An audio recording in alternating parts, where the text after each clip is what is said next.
From the Clark Ford Studio in Oxford, Mississippi, MBW Digital proudly presents the Oxford Exxon Podcast. I'd say thanks for tuning in, but why am I going to give you a round of applause for something that you're supposed to do, to be frank? And now, here are your hosts, Chase Parham. And broadcast school has really paid off. And Neal McCready. I deserve to be on TV.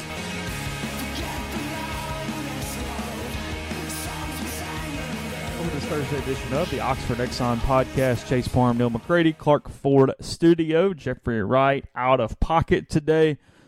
We brought in a pinch hitter being replaced by David Brandt. You know him, you love him. Associated Press writer for Mississippi. He'll be in Starkville this weekend for the Gators and the Bulldogs. So we talk a little bit about Dan Mullen's return. We talk about when Ed Orgeron asked him if he was going to be fired in a few weeks while offering him a Red Bull, and much more today on the Oxford Exxon Podcast. Highway 6 West in Oxford is the Oxford Exxon. Go and get the bottomless refill cup. You buy the stadium cup, and then 49 cents every time you want to fill that bad boy up with your favorite fountain drink.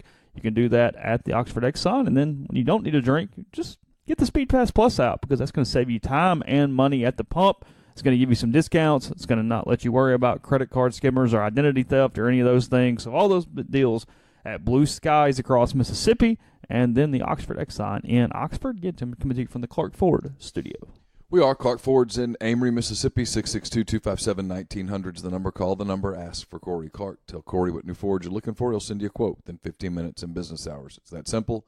It's right to the bottom line. There's no haggling, no hassle. You just get a quote, and you decide the rest. You can shop it around, obviously, or you can go ahead and let Corey and the people at Clark Ford do for you what they've done for so many others, self-included. Let's take the hassle out of the car buying experience. You get a great Ford product, great service after the sale. Corey wants to be your truck guy, wants to be your car guy, and he'll prove it to you if you let him. 662-257-1900 at the end of your deal. Tell Corey that you heard about Clark Ford on the podcast, and you'll save $500 off the already great bottom line at Clark Ford. 662-257-1900. So we will also be at Funky's tonight, 5:30 start for that one. Maddie Lee of the Clarion Ledger is going to join us. We'll have a good time. Come get the food and drink specials. Obviously, it'll be $2 domestics. We'll have $12 pizza specials as well. Might work you up a daiquiri special if you would like one, and you get a chance to win the gift certificate every single week from Blue Delta, BlueDeltaJeans.com. Get on there, start designing your own pair.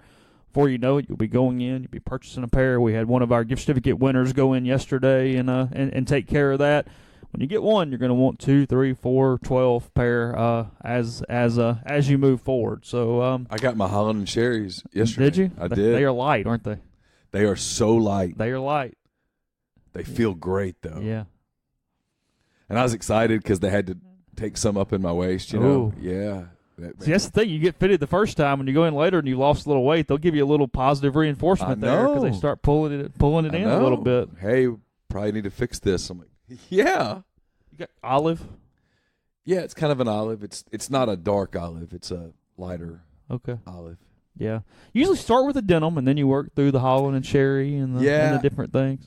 I'm doing the pink. You are doing the pink. I'm absolutely doing it. Okay. I've gone from, hey, that'd be cool, to I want. The mint green is still the one I can't decide whether to try to pull off or not. I really like it, and I mean, I get the whole, hey, it looks like the Master's jacket because it is the Master's jacket. It's the same material, but it's just, it's bright. It is bright. Green with the yellow thread. You could do it all the way. You could. You could do it all the way. You would get noticed. You would get noticed. Yes, that is noticed. That is fair. So I like the pink. There's a couple others, and then they have some corduroy. I've seen the corduroy. Yeah. And are you a corduroy guy?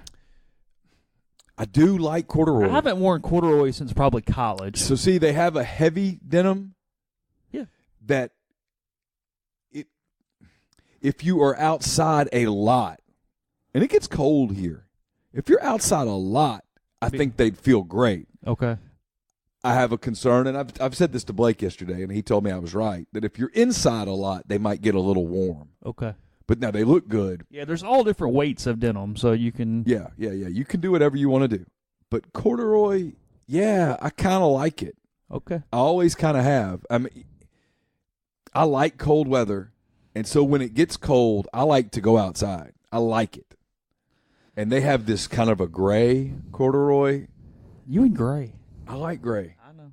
They have this kind of a gray corduroy that it stirred me a little bit, All right. honestly. Good. I kind of thought that would be like I love wearing corduroys and a sweater, and it's cold enough to pull it off.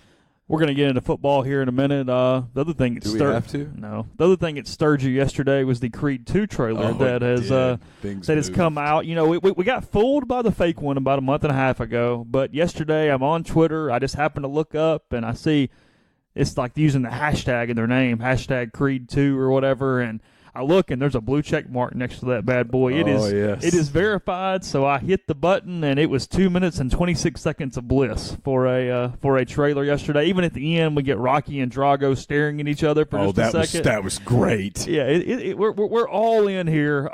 This movie cannot be long enough. I can sit there all day long and watch this one all in. I guest hosted the Eric Hasseltine show yesterday, and as I said on that show, it needs to be Dances with Wolves, meaning that it's 3 hours and 10 minutes. You need it to be an epic. Only good. And I don't know that they Dances can. with Wolves win Oscars? It did, and it was okay. It was better than it gets credit for too being, long. but it dragged. Yeah. 3 hours and 10 minutes of this will not Sits down drag. later and goes, let's do a rewatch of Dances with Wolves. Nobody, no one ever. Nobody. I got to tell you, I told you. So Thanksgiving Day, we cover a football game that begins at 6:30. You first said this, and my first thing in my mind went, "Who'd you get in a fight with now?" Like I thought it was some Ole Miss State thing, and I was what happened? Like, No. So, like the whole Thanksgiving dinner is not fun unless you can drink. And so, like if we're gonna have a big Thanksgiving dinner, we'll probably do it on Friday.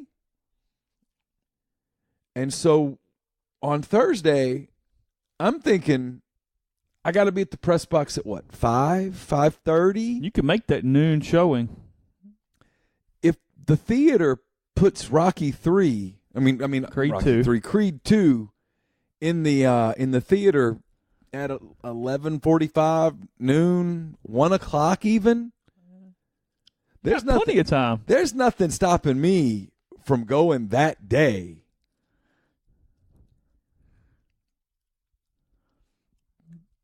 Because, the turkey can wait. I'm not sure You don't want to run into any spoilers. You don't want to get the press box and 5 people go, hey, did you see that scene? No, I don't want that. So I want to I'm thinking just maybe. Just maybe? Just maybe. All right. And then I could go the next day, too. Oh. Like watch it once and then go back the next day You for have more to of rewatch. for You're more gonna of catch a things. for more of a critical look. Yeah, just fun the first day, and then we'll actually grade the movie. Yeah. That's Look, it's a hard movie to make because there's not many more movies loved than Rocky IV. So when you doing basically the sequel to Rocky IV, hey, it's well. I got to tell you, based on 2 minutes and 26 seconds of gold. This is going to destroy Rocky IV. Whoa. Destroy. I did not see any training in mountains. There was no running up hills in the snow.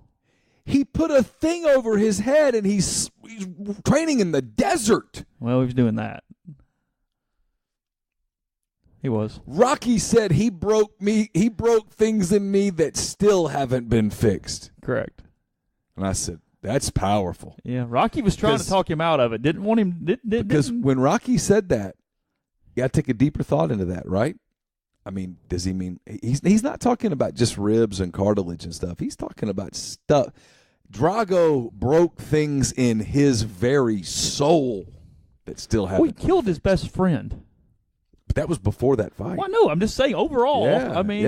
Took a lot away. I don't think Rocky and Drago are going to share some beers after this one's over. I was very upset at Adonis's wife in the trailer. Why? When she says, you can't do this. Well, we've had that the entire freaking series. Adrian is pathetic in several Rocky movies. She's so weak, yeah. And then he wins. He's Adrian. He should have said, I'm not coming home. You didn't believe in me. That would have been much better. I mean, it really bugs me in Rocky 2. That movie is terrible until she finally looks at him and goes, win. And then he's like, that's all it took. That's all it took, man. And Apollo then we was get in the trouble. montage, and suddenly he's coordinated, and suddenly he can catch chickens, and we're all good now. Yeah, and then Rocky 3 drags, and then the fight. Apollo pisses him off, and that's how we get done finally in that one. And they have that awkward scene on the beach. The hug. Well, it's a running spandex running hug, spandexy, wet water, beach splashing. water. Yeah, not that there's anything wrong with that. It does look a little weird in slow motion, however. It just looks like that relationship had taken another turn. But not that there would be anything wrong with that. I guess Adrian had that little moment in 3 too, didn't she? Yeah. But Adonis's wife says, you got to, because it's Rocky 4. He gets mad at Adrian when she doesn't want him to go to Russia, and he gets in the car and he changes gears 7,000 times while "No Easy Way Out" plays on the radio. I mean, I don't know if you're questioning his driving ability or what. I thought that was a powerful moment. Every eighth of a second, changing gears. Well, I mean, he had earned a very expensive vehicle. He did. He was the champion of the world. Oh, just because Mickey propped him up for. Did. And he lost Mickey in that loss to Clubber. He did. And there was a lot to unpack. Got broken there, too, probably. He did. Had a robot. He did have a robot. Kind of R2-D2 looking thing. He did kind of look like R2-D2. A little bit. A little bit. A little more modern, obviously. Well, yeah, sure. But, that would be good if... The robot came back? What would be good is in Creed 4, when Creed's baby now... Creed 4. When Creed's baby is like 8 or 9 years old, and Creed's at the end of his career, it would be great if a robot could come back. Well, last thing on this. I mean, Rocky.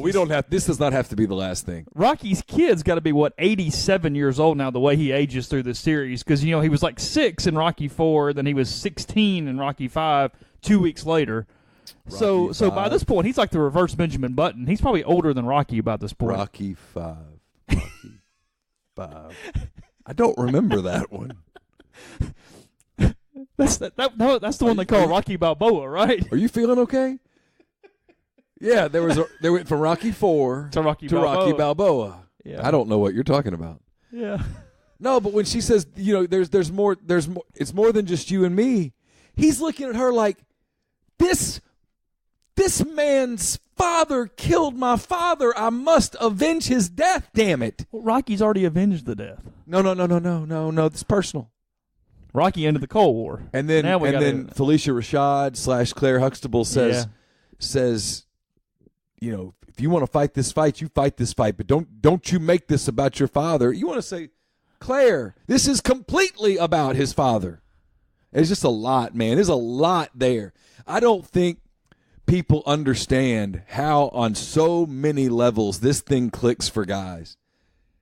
This thing clicks. It hits every freaking box.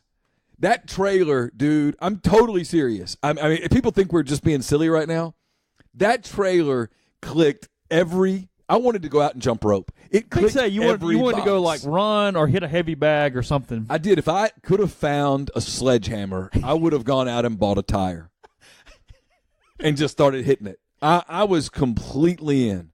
Every single box got checked in that. I'm so in. And when Rocky says, I mean, think about this from Drago's standpoint. Ivan Drago, he's about to be he's the number one fighter in the world. All the Soviet machines built around supporting him. And he fights Rocky, who's should be washed up by this point.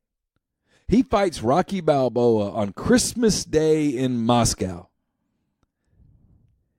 And he has to endure not only losing the fight, his country turning on him, but the premier of his country having to stand up and just with that, look on his face, applaud Rocky Balboa. And then Rocky makes a speech that destroys the Soviet Union.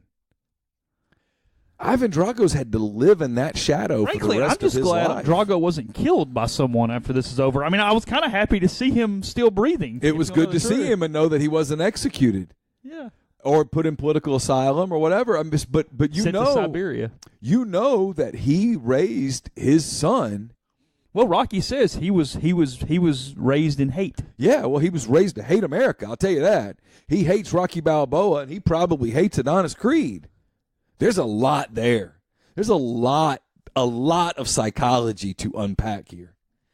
You know, no one ever turns these roles down if you're like a male because A, you're getting to play these characters, you're getting to do this, and B, it's like, hey, I know you're in pretty good shape, but we're going to put you in the best shape imaginable and pay for all of it for the next 6 months. Oh, yeah. Cool? Good? Yeah, yeah. I mean, I'm in. By looking at the trailer, I mean, Michael B. Jordan is in pretty good physical condition for this movie. If I ever had a body like the one Michael B. Jordan had in that trailer, I might wear underwear, but I would wear nothing else. I would get kicked out of the press box on Saturday night because I would basically go to cover the Ole Miss LSU game naked. Like it was perfectly normal. I would walk that campus. I mean, I might put some form of footwear on just to protect the bottoms of my feet. And I guess I would put on some spandex or something. But you'd be that guy that would never think, I really should put a shirt on. Oh, no, I would not even pack a shirt. Or if I did, it would be a very thin, very tight-fitting T-shirt. Okay. And I don't know about pants. I mean, I guess I would get I guess I'd go to Blue Delta. You'd have to really get those Blue Deltas taken. And I'd say, hey, listen,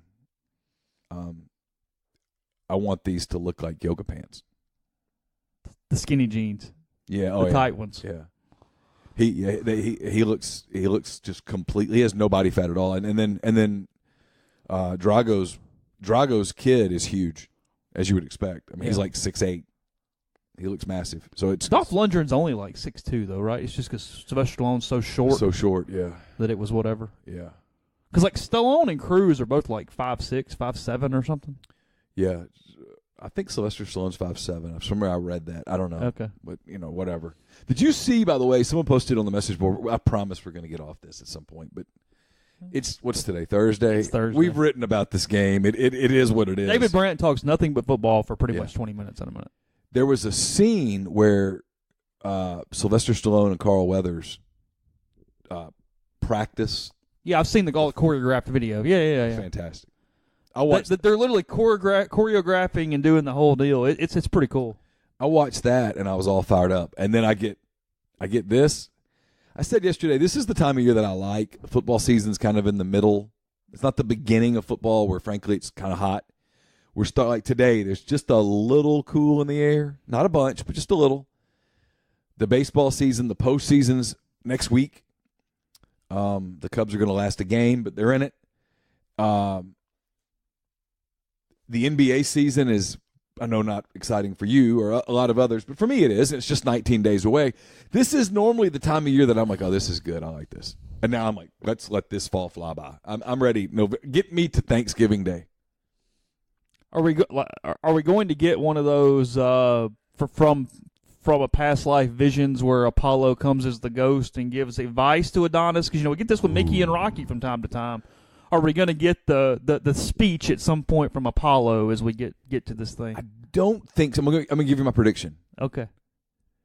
He does go. You do see in the trailer that he goes to his father's grave, and so obviously Apollo is going to be a part of this. I think Rocky is going to speak to Adonis and basically say, here's what your dad would say. Oh. That's what I think. We're going to get a further glimpse. I think we're going to find out more about Rocky and Apollo's post-boxing relationship. Any chance he loses this fight? Well, yeah, there's a chance. Okay. Rocky lost and Rocky won. Rocky lost and Rocky won. Split decision. Lost in Rocky 3. He lost his title to but he won later. I don't know. He lost in Rocky Balboa. Yeah. Creed lost in Creed 1. Yeah. Don't always win. This is not all about Hollywood. There's a lot. This is not Friday Night Lights. There's a lot of stuff. Is it possible that Adonis Creed dies in this fight? Ooh. repeats his father's legacy, dies defending his father, which is a brave way to die. They just didn't show it in the trailer, but actually Rocky and Drago get into it in the middle of the ring. Well, now here's an interesting thing. That look between those two men. It looked like a powder keg ready to go. That was literally, you know how when like there's gasoline all around? All somebody has to do is throw a lit match and baby, boom! Here we go. And it looked like that looked like gasoline was circling them, and there was somebody standing out over on the corner with a lit blowtorch, like just waiting to go. Stallone at his age in that condition. Good grief. Well, Don Zimmer got in a fight with Pedro Martinez. I mean, that's a good point. These things can happen. Yeah. All right, move to David in a second. We will talk some football, I promise, in 1 minute. Before that, I'll take the podcast brought to you in part by Community Mortgage, Oxford, Memphis, Soto County, and Chattanooga. All underwriting and processing is done in Memphis. You're getting local underwriting and understands your market, a leader in condo financing, and the float down option that you know and love. 662-234-2704 or JLOW, JLOWE at communitymtg.com. We've been telling you about Robert Gambrell and Gambrell & Associates for a while. Robert knows that many of the people listening to this podcast will never need a bankruptcy attorney or a Social Security disability attorney. However, many of you may be interested in reviewing your financial situation to consider asset protection. It's a part of what a good bankruptcy attorney does. Also, many of you have friends or relatives that get into difficult financial situations. Gambrell & Associates helps many people work through their times of hardship, whether that results in filing a bankruptcy petition or working to avoid a bankruptcy filing. Whatever your needs are, you, your relatives, or friends can get a free consultation for 1 hour or more to help make your decision on what is best for you. Go to avvo.com or superlawyers.com or call 662-281-8800. Join the Westin Jackson for their inaugural event, the Festival of Trees. It's a community-wide event. The Westin Jackson has partnered with Eventful, Visit Jackson, Friends of Children's Hospital, and many others to create a one-of-a-kind, all-month-long holiday event comprised of elaborately decorated Christmas trees lining the Westin Jackson halls, a holiday charity gala, sugar plum fairy teas, and brunch with Santa. This annual event is sure to delight kids of all ages and warm the Christmas spirit in all who attend. So purchase your tickets today at jacksonfestivalofTrees.com. And the podcast is brought to you in part by John Edwards of Regency Travel Incorporated in Memphis. Have you been thinking about that golf trip with the guys you'll never forget, or maybe that anniversary trip she'll never forget? Maybe you've dreamed of playing St. Andrews or sitting at a cafe in Paris. Regardless, whatever it might be, talk to John before you try to do it yourself. Why use John? Well, he's a part of Virtuoso. It's a worldwide network of travel partners that allows John to supply his clients with added values and unique benefits that are simply not available to other travelers. John traveled the globe for 37 years before getting into the travel business, so he knows the extra attention that is needed to make a special trip one that creates a lifetime of unique memories. So if you're thinking about going with the boys to Pebble Beach or taking her to Napa for the vacation of her dreams, call John, give him some parameters and a budget, let him give you some options, and know this, you don't have to live in or near Memphis to take advantage of his services. Call him at 901-494-3387 or send him an email, jedwards@regencytravel.net.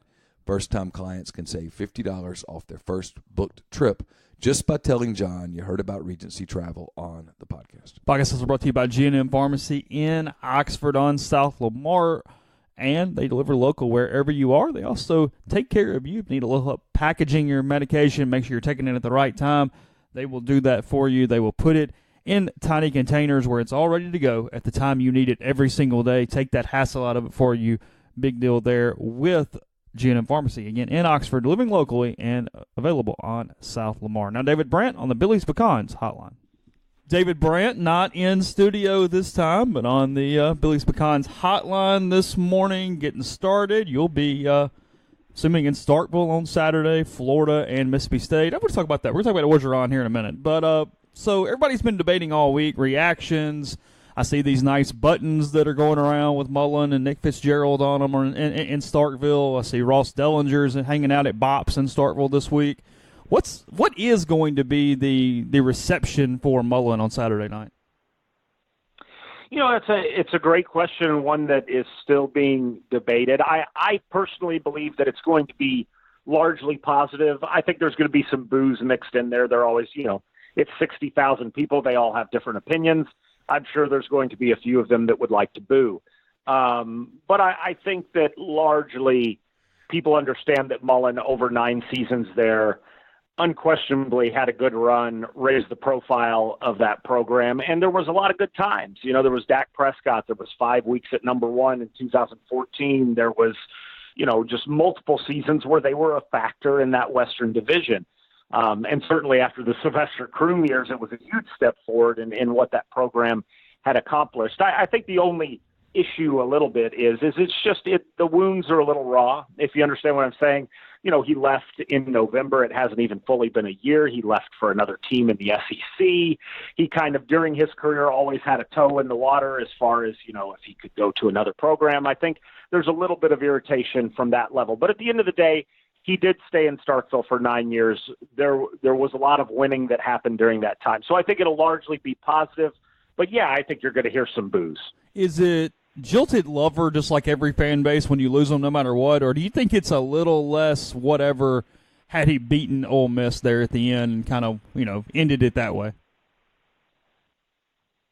I think that helps a little bit, but okay. if they had beaten Ole Miss. But I think that it's just generally speaking, and this is not totally unique to Mississippi State. I think, Ole Miss feels this way to some degree too. You always feel in the SEC with the Alabamas, the Auburns, the Tennessees, the bigger budgets, Florida's, the Georgias, the better facilities. You always feel a little bit like little brother in the conference, and you get a little irritated when somebody leaves you for a position that's quote unquote better in the conference. And we all know Florida has more money, all these different things. I mean, and even state fans, if you pin them down on this, they understand it makes logical sense to go to Florida, but it's still like, it hurts the ego a little bit. And so, I think beating Ole Miss in the Egg Bowl certainly would have helped. It always helps to win more games, especially against your rival. But I think it's more about leaving for another team in the conference that, our stuff in Starkville wasn't good enough for you. You don't think you can win a title here. It's more of that than necessarily how the last game went. Well, I mean, there are 2 targets in Gainesville. There are 0 in Starkville, Dave. Well, yeah, and obviously that's the be all end all when it comes to shopping. But yeah, no, I don't know. I mean, I thought Dan Mullen has a tendency to kind of stick his foot in his mouth sometimes when he's talking about stuff like that. I thought if the worst thing he said was about targets in Starkville, that's a pretty good press conference for Dan. I once said that I hadn't eaten at Handy Andy, and you thought the world had come to an end. I mean, I feel Dan Mullen's pain a little bit here. Well, that's just darn near unforgivable. Like, we could talk about targets, or we could talk about the last time I was in Oxford, I went to Handy Andy, and it was delicious. Do they still have the Pepsi products on the thing? That's just bad judgment by you. Do what? Do they still have the Pepsi products on the fountain machine? They do, yeah. Which is a huge bonus for me. Right. Apparently for nobody else in North Mississippi. There were 2 things I blogged about when I was on the beat from 2007 to 2010 that I knew could get a reaction. 1, it was that I liked Pepsi, and 2, about Jerome Poe's eligibility issues, and 3, mascots. Those 3 things would always get a large amount of discussion, good and bad. Is it? But it's Mountain Dew you drink, right? Well, I like them both. Okay. I'm a connoisseur of all Pepsi products, but yes, Mountain Dew is probably number 1 in my soda power rankings. As I get older, I have to, I have to go easy on the fully leaded stuff, but I do enjoy a full leaded Mountain Dew from time to time. How much soda do you drink a week? Now, almost none. I mean, I occasionally will have a Diet Mountain Dew. Like when I'm at a restaurant, I'll do a half and half, like a half regular, half diet or something like that. But at home, I drink almost completely. I live off coffee and water. Okay. Just curious. So back to real quick before we move on to Orgeron in a second. Who's winning? I mean, what was State's kind of psyche on Monday after getting really popped by Kentucky on Saturday night, and then 8-point line this week against Florida, at least the Florida team that hammered Tennessee for whatever that's worth. Yeah, it's a fascinating game just because on paper, I think that State's better. I mean, they're just better at pretty much every position. I think Florida certainly has talent, but I think State has not only talent, but some experience and all those different things. But they're in a weird place, both programs, just mentally. I think that, like you said, Tennessee is not very good, but Florida is still coming off a 3-touchdown win, whatever that was, 47-21. Knoxville, that builds a lot of confidence. And then State coming off a game where really it's been a long time since I've been really that surprised. And not that State lost. I was surprised by that, but just that they really got handled and lost by 3 touchdowns in Lexington. That was a surprise. And so, where these teams are mentally, obviously it's going to be an emotional game. I think especially for Mississippi State, just because you're talking about their 85 players know Dan Mullen, whereas for Florida, it's just really Dan Mullen and maybe some assistants that you kind of have the personal feel for it. So how does State handle those emotions? Kind of Kentucky, they didn't do very well. Yeah, and so we'll just see how that goes. Yeah, I mean, Neil and I talked about this a little bit yesterday. It's much harder for the team without the long history and feeling jilted to match the early emotion of the team that feels like it was stood up a little bit. Yeah, there's no question about that, but that can work both ways, I think, a little bit. You saw in that Kentucky game, one of the things that Joe Moorhead was so upset about with his team was that, instead of playing with passion, they played emotional, and they got some unsportsmanlike penalties, just some really dumb ones. And we're jumping off sides and things like that, stuff that, you were either too amped up or just not in the right frame of mind in the head. So I think that being amped up, the emotional side of the game can be a bonus if you understand how to harness it. And really, the first time I ever heard a coach really talk about this at length was Andy Kennedy with Marshall Henderson. And it was always kind of because he loved the way that Marshall played with passion. You know what I mean? And he thought that was a huge weapon just because he was so into the game. But when it bled over into emotions and then suddenly you're getting upset and chirping at the other team, then it becomes counterproductive. And so I know I just flopped sports there, but I think the two things are fairly similar. No, I look forward to the day that there's enough distance between Andy Kennedy and Ole Miss that he opens up completely honestly about some of the things that happened on and off the floor involving Marshall Henderson, because I think it would be probably 2 fascinating hours. I mean, truly, not only would they be funny because of the way Andy tells stories, but there was a lot of management there. I don't know that he gets enough credit for how good of a job he did of just kind of managing a volcano that was always on the cusp of eruption. Right, exactly, because that was, and I don't think 95% of coaches in America, maybe even more than that, 98%, could have done it. I think that is one of, if Andy, like a list of strengths, he really understands human psychology with a lot of people and how to get the most out of people. And you could see kind of the ebb and flow of him and Marshall and him. It was a game within a game.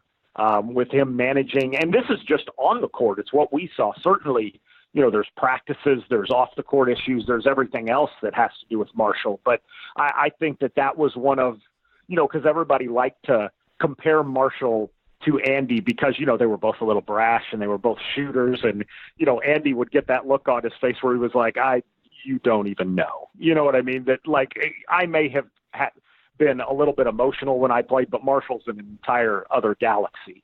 And so I do agree that would be a fascinating 2 hours. Yeah, Andy, far more cerebral than Marshall. Right, and just, Marshall, I guess, to me, the most amazing thing about him was his, I'm trying to do a PG version of this, kind of a don't give a poo, you know what I mean? Yeah. Marshall really didn't, I think Andy kind of, yes, he was a little bit of a loose cannon, but there was always, he understood there was a little bit of a line. I'm not sure how much of a line there was for Marshall.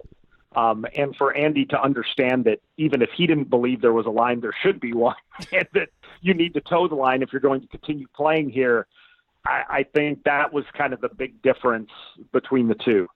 Take a break in our talk with David to tell you about some things to do in Oxford. And while there's no shortage of things to do of any interest, if the arts are your passion, they are your type. From offbeat and local to renowned and global, Oxford's a mecca for unique talent that is sure to delight the music buff, the arts patron, simply the artistically inclined. For the arts enthusiast, there's no better spot to be inspired than Oxford. The rich history, the unparalleled charm, and local flair infuse every facet of the arts, culture, and community. From musicians and writers to painters and sculptors, Oxford visitors can expect to hear the unique voices of the artists beckoning throughout their visit and perhaps calling them to return. To find out more about things coming up locally, visit oxfordms.com/events to find out more.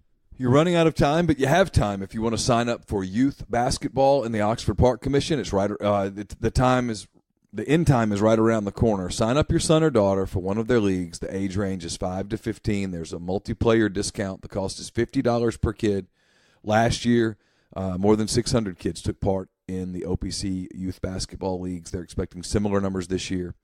So don't miss your opportunity. Sign up now for OPC youth basketball. It's oxfordparkcommission.com.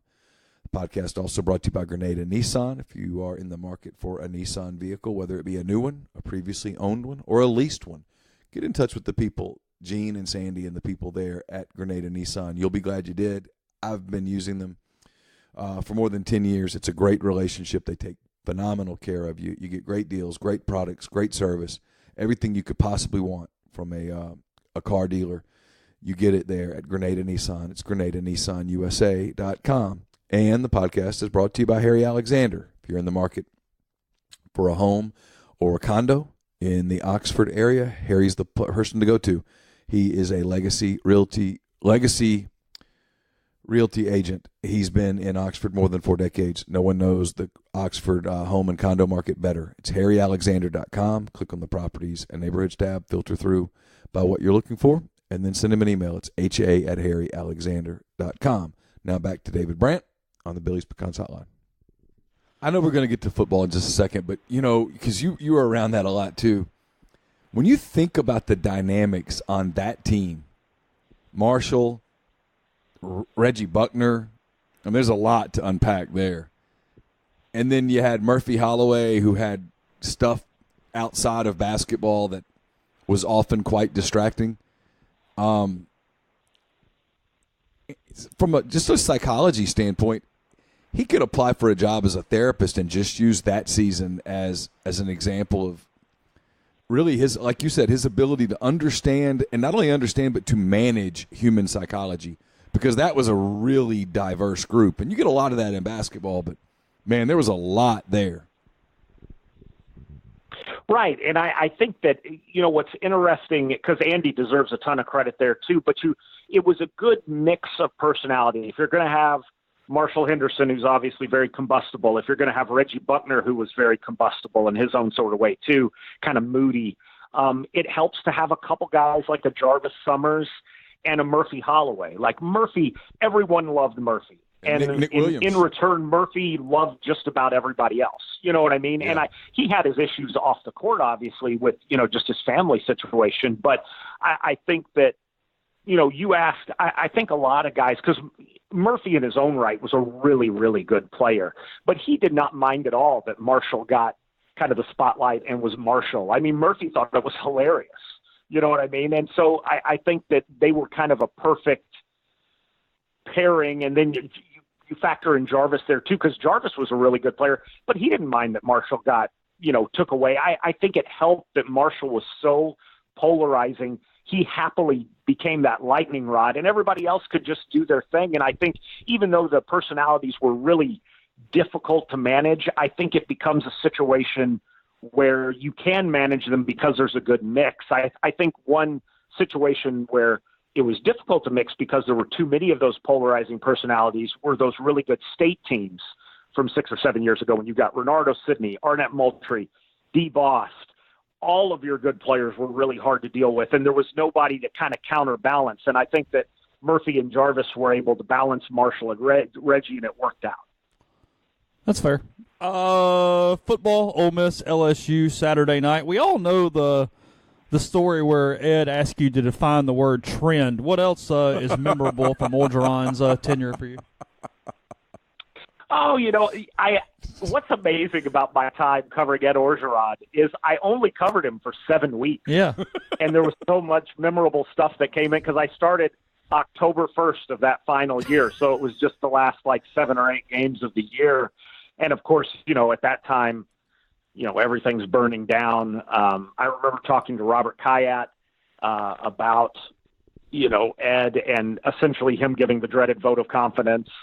And, just one of the best things was, I had been on the beat 3 weeks, and I write the story. I talked to Robert Kayat, given the vote of confidence. It, generally speaking, it looks like Ed's going to have another year.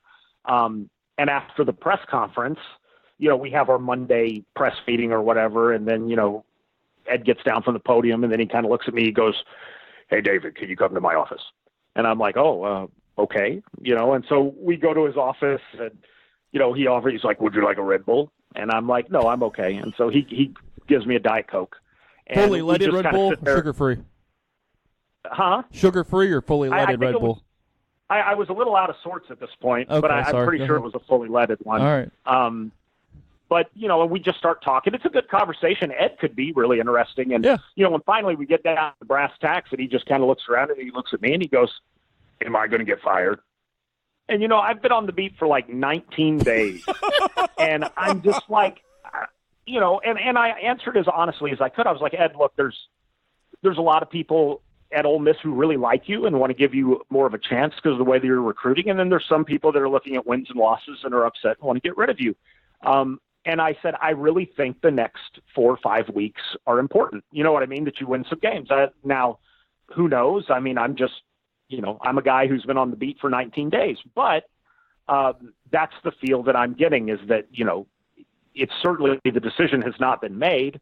And then we all know what happens. There's the 4th and 1 debacle during the Egg Bowl, and it ends up not happening. I still think if they win that game, Ed probably keeps his job, at least for one more year. So anyway, I think, Ed is a larger than life personality, and we all, the deep gravel of voice, all that stuff. I laugh about it too, but Ed is not a dumb human being at all. He's very smart in a lot of ways. He's just kind of rough around the edges. We all have our strengths and weaknesses, but it was quite a time to be alive in Oxford during those weeks. I still think the Northwestern State game did him in. They lose 38, but they win 38-31. It's the only time in his entire tenure they scored over 30 points as an offense, and the crowd was so bad. It just felt like, okay, this is it. You know what I mean? Yeah, at the time, that was the third game I had ever covered in Oxford. And so, I didn't really have anything to compare it to. Yeah. And I was covering the game with Rick Cleveland, who told me, he was like, "This is really bad." You know what I mean? And so, it really, the only time now that I've been on the beat for 11 or 12 years, the only time that I've ever seen a crowd like that kind of uninspiring, honestly, was Kent State was close. Yeah. Yeah, and that was, to me, that was the story of that game. It was, I thought Ole Miss came out in the second half, played better and kind of got a little back on track, but it was really just the total, the student section was darn near empty, just kind of the fan apathy. And it's 11 a.m., it's Kent State. I get it to a point, but I think when Ole Miss is rolling, that game is still fairly full. You know what I mean? That it's 50,000 people. There's pockets of empty seats, but I think that, the fans show up at least for the first half. The students come out there, sit in the sun at least for a couple quarters and then say, "Okay, that's enough. I'm going to the Grove." But at least they make the effort. But I think there's a lot of, I just think the Ole Miss fan base has been put through a lot the past couple of years, whether it's regular fans or students.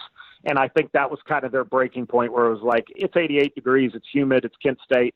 Nope, I'm not going.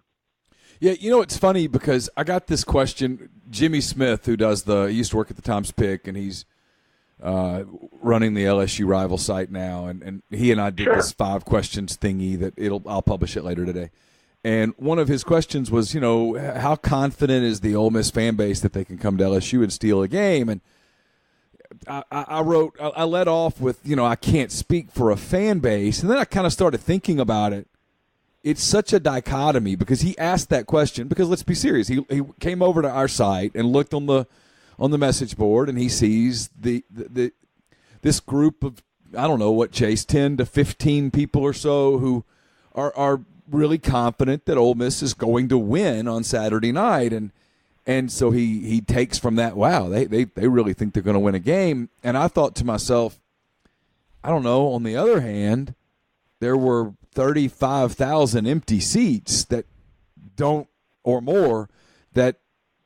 have any confidence in anything involving the program. I mean, I can't even begin to speak for a fan base. It's impossible, but it's the weird part about where like this team is right now, where this program is right now. They're 3-1. The season has gone basically by chalk.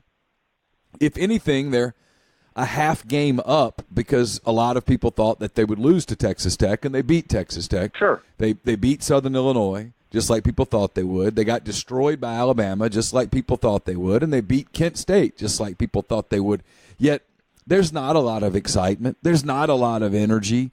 There's a lot of frustration. There's a ton of apathy, and Matt Luke desperately needs to win a game, yet he's in a completely different spot than Ed Orgeron was in at that Northwestern State game where the end was, if not imminent, it was really close to imminent. For Matt, I mean, he's got more time, but he's got to do something to create excitement and get people fired up for it again. And I don't know what that looks like, given the fact that it's a rebuild and it's a program that's going to take a step back next season before it can take a step forward. It's a weird spot that Ole Miss kind of keeps finding itself in, and it's funny that those two guys are going to be on the sidelines opposing one another. They're probably two people that could stand at midfield and relate to each other's predicament, better than most. Yeah, and once you got into that, I really agree that Ole Miss especially is just in a weird spot because obviously winning helps. If they beat LSU, the Ole Miss fan base is going to be really excited about it. But I just, getting back to what the fan base is feeling right now, I just think it's kind of an exhausted fan base to a point. And there's really nothing other than winning a bunch of games. Again, that always helps. But I think that college sports and in general fandom is supposed to be kind of fun. And I think that just, the whole NCAA investigation, the Hugh Freeze saga, it's just become the past, especially like 2 years, it's been a lot of work to be an Ole Miss fan. And I think sometimes, I think people just woke up at, not that they had already made their decision, but, you wake up before that Kent State game and like, do I really want to make the hour-long drive? If you live in Memphis, let's say, or Tupelo, do I really want to load up and go for this Kent State game or just relax at home for a while? You know what I mean? I think I think the fan base has gotten to a point. I think Ole Miss has taught us just about anything the last 5 or 6 years is that they could win just about any game. They could lose just about any game. I think that fans are reasonably confident that Ole Miss can go there and make it a game. But it's just, are you really willing to emotionally invest right now into a program that has in some ways ripped your heart out, and it's just been such a struggle the last year or two.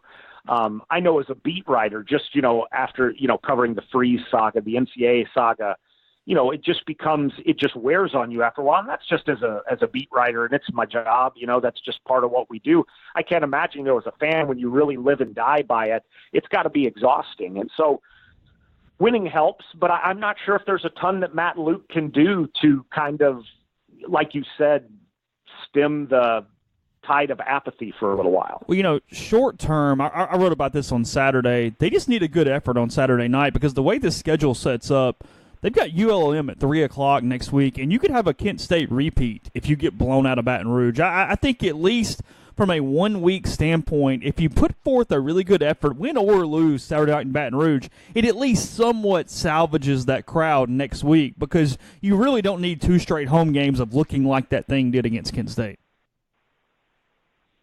Yeah, I agree. There's not many times that I think there's like a direct correlation between what will happen 1 week to the other, but I think that's 1 week where I think that's true. I think if you go to LSU, of course, if you win, but if it's, say, you're in the game until the end but end up losing 38-31 or 38-24, 27, something like that, and you're competitive, you're in the game, I do think that translates to maybe a couple thousand more people at that ULM game. I agree. So we'll and I think in the short term,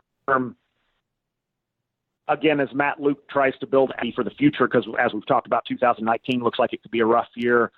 He needs more time than that. But if this snowballs, it gets to where small crowds are the norm, it becomes really hard for Matt Luke to dig out of that hole. So what's going to happen in the NL Central? Oh, gosh, I haven't really been keeping – I mean, I know generally what's happening, but I don't you didn't see that last night? Chicago Cubs all the way, man. I'll accept your apology right now. I'm I knew you'd hate that. I'm going to tell you this. I was a big man this week. I put aside at least a portion of my hatred, and I cheered for the Cardinals last night in the eighth inning. Cardinals had a little rally going. They're down 2-1. Have a runner on second. 2 outs. Chased Hader from the game. And I said, all right, here we go. And Carson was in the room. He's not here right now to vouch for me, but I said, we're going to be positive about the Cardinals, Carson. Right now. We're going to do it. Right now we're going to be positive. And so the Brewers bring in Jeffress. And I can't remember who was up. One of the Cardinals guys hits a little dribbler down the third baseline. And Moustakas, who's not a very good defender, and if the Brewers have a weakness, it's their defense, he fields the ball and throws it away. And the runner rounds third. He is going to score the tying run. We were going to have one of those. And he falls down. I saw that. Falls down. And I said, good for nothing. And yet, you watch. They'll show up at Wrigley this weekend and play like the 27 Yankees.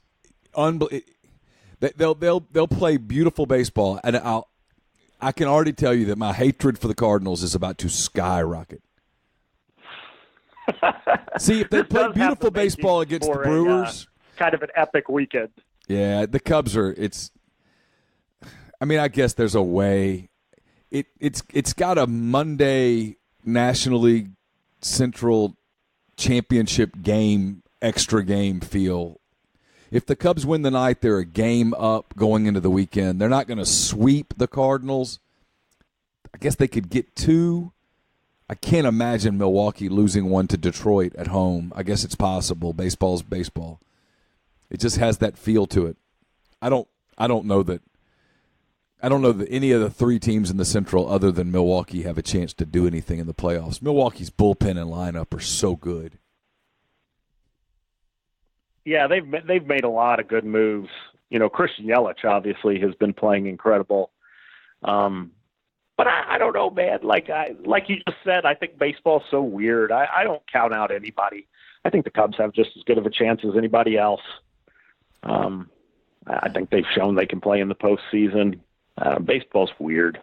It's a weird sport. Last thing, did you see the Creed 2 trailer yesterday?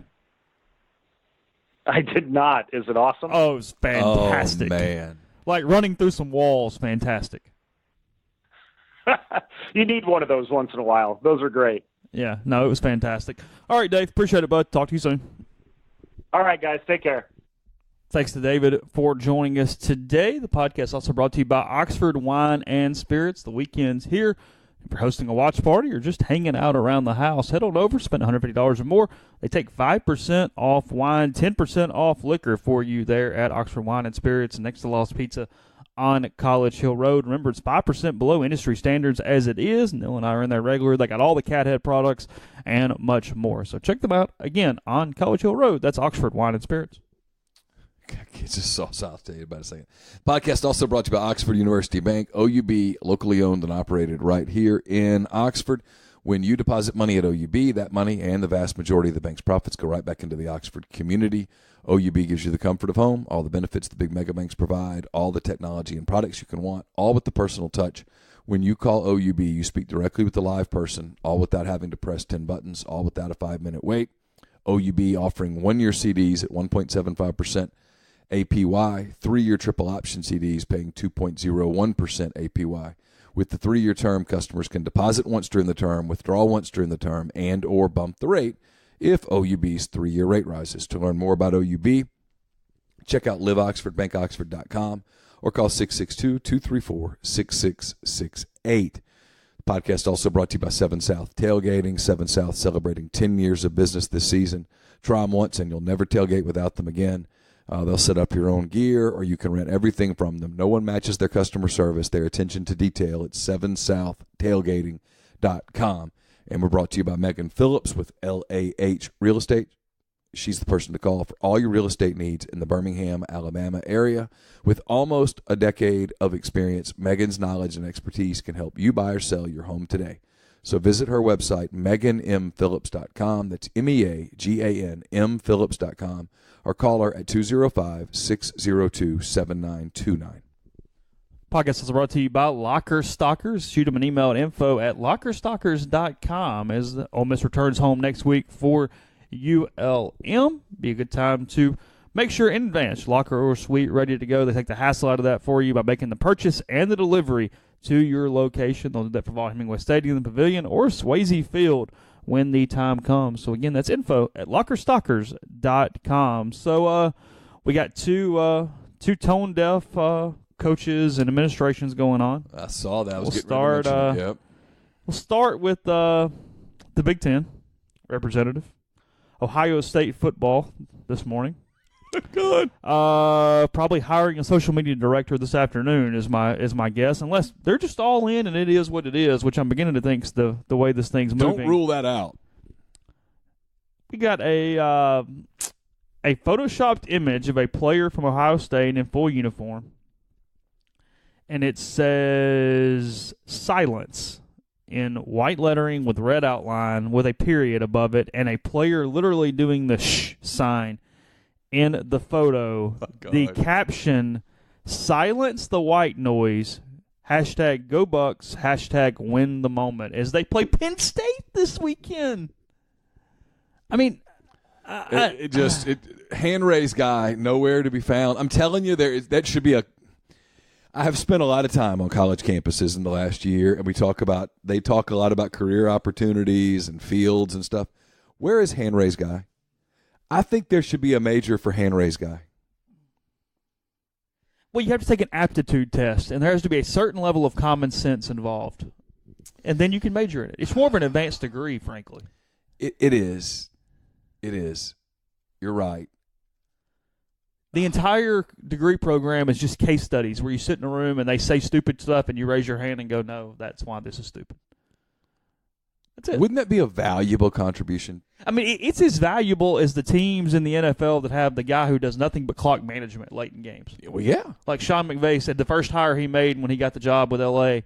was to hire a clock management guy that just stands beside him and helps him manage timeouts at the end of games. I'll tell you this. People have asked me, what do you think about the big coverage of the Big Ten and all that stuff, coverage of the thing, and I tell them all the time.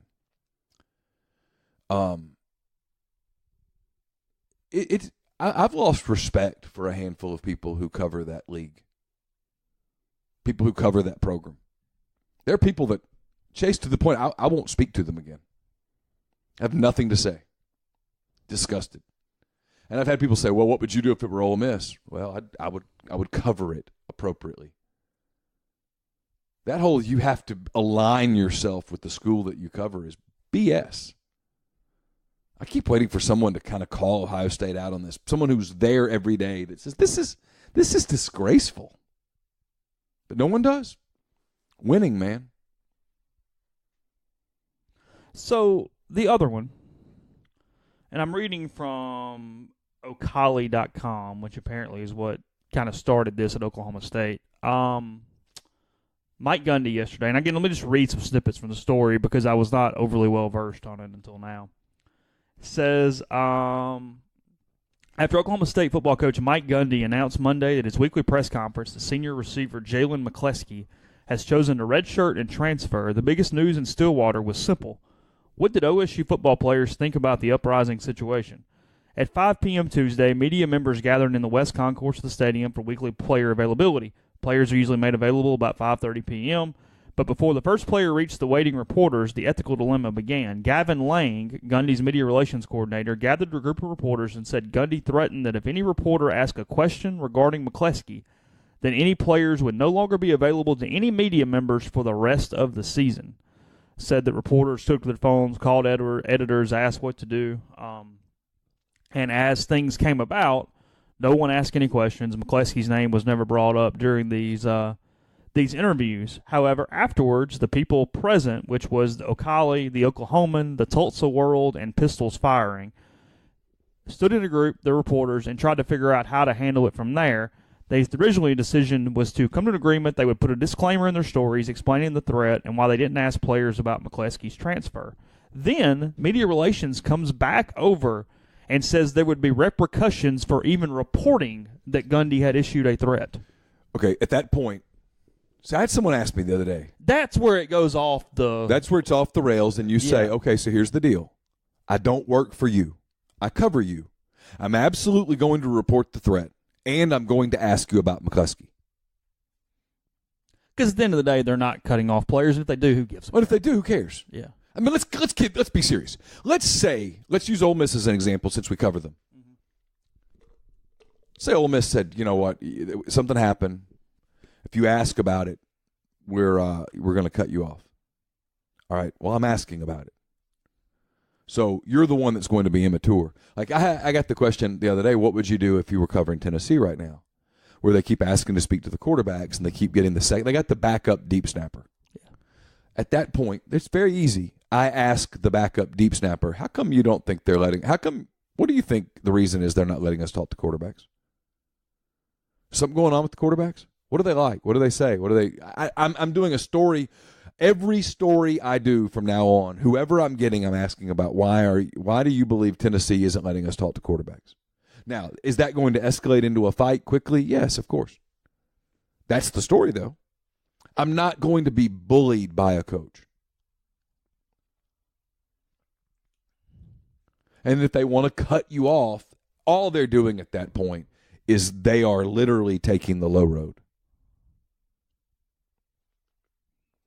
There's a transfer inside the program. You're going to ask about it. If you don't ask about it, you're not doing your job. If they dictate to you what you can and cannot ask, it's ridiculous. Doesn't happen at the pro level. That's why people say, what would you rather do? If all things equal, well, you'd rather, from a journalism standpoint, cover pro sports. I think it's what we do good here now, and people might disagree. The numbers don't indicate it, but we're not a slave to that day in, day out practice coverage anymore. We were for years. I'll admit it. We don't. I know you cover Wednesday, I cover Tuesday. When the question gets asked, who do you guys want? My honest answer most days is, I don't really care. Doesn't really matter. I need Matt during the week. I don't even have to have the coordinators. I don't have to have assistant coaches. There's certain players I'd like to speak to at different times, but it's not a necessity. We cover it in different ways.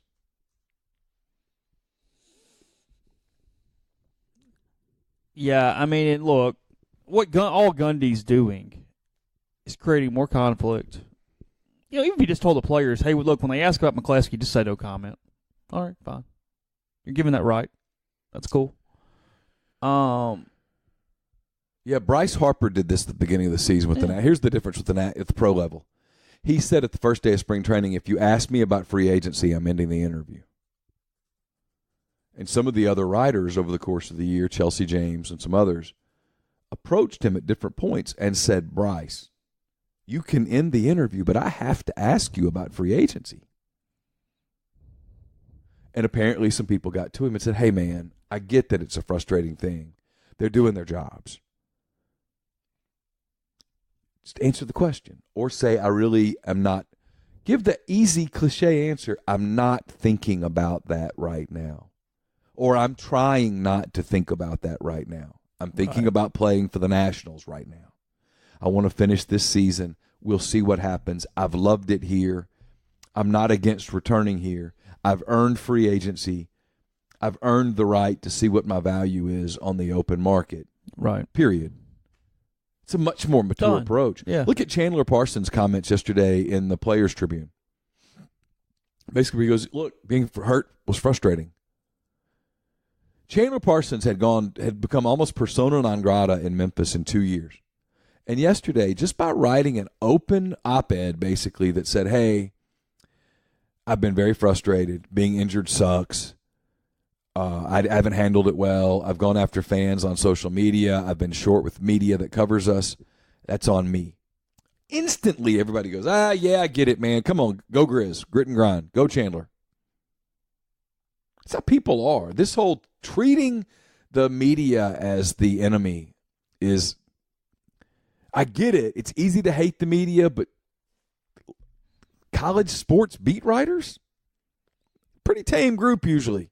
And almost in every one of those groups, there's a collection of guys that cheer for your program. Why you want to turn them against you is beyond me, and make them the enemy is weird. Chinks in the armor. Gundy lost the game to Texas Tech last week. He's pissed off. Yeah, but the guys that he's upset about. No, he just takes it out on the wrong people. That's where this thing's going. So. Anyway, come on out tonight, Funkies. Hang out. We'll have a good time. By the way, Matt Luke video on the site at rebelgrove.com from last night. Also put some notes below that as well. Got more content coming with 5 questions and my Thursday story as well that needs to be loaded into the system. So we'll get that to you soon. There's also a lot of kind of some Ole Miss stuff, non-football going on. The Ole Miss volleyball team returns home tomorrow night, 7 p.m., they square off with Georgia. As always, admission is free at the Gillum Center.